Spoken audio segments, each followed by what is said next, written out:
These are your leg raises with a reverse tabletop abduction. You're gonna start by grabbing a really large loop band that has a super light resistance.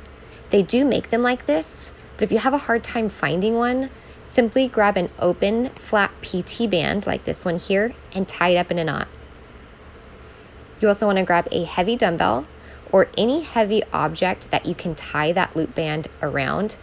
Place your feet in the middle and pull against it without it pulling with you. That's nice and sturdy. There we go.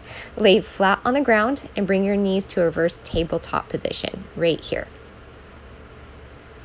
From reverse tabletop, lower your legs, and now you're in the leg elevation part of the exercise. There we go. Once you bring up to reverse tabletop, then you perform the abduction that you just saw right there. And then you repeat. Our leg raise, reverse tabletop, abduction.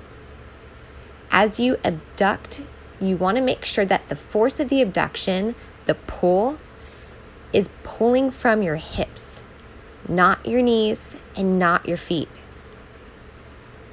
Towards the end of this part of the clip, you'll see that I take out the abduction for those that need to start with a modifier.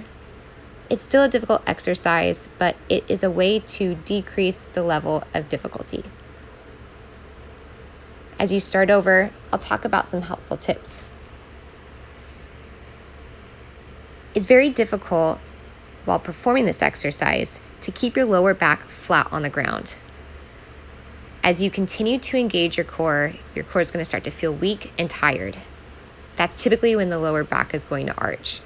So in order to prevent this from happening, the best thing that you can do, which it works your core even more, but it's engaging your core. You'll frequently see me place my hand on my lower abdomen. I do this to make sure that I can feel full engagement throughout the very bottom of my abdominal wall. Another helpful tip is your breathing. As you bring your knees up here to reverse tabletop, exhale. As you lower your legs here, inhale. So starting right now, I am inhaling, up, exhale, exhale, exhale, exhale, exhale, inhale, inhale, inhale. Breathing's very, very important when it comes to any core exercise, especially. And again, with the abduction part of this exercise, you want to make sure that the pull of the abduction comes from your hips. That way, you have a full glute engagement.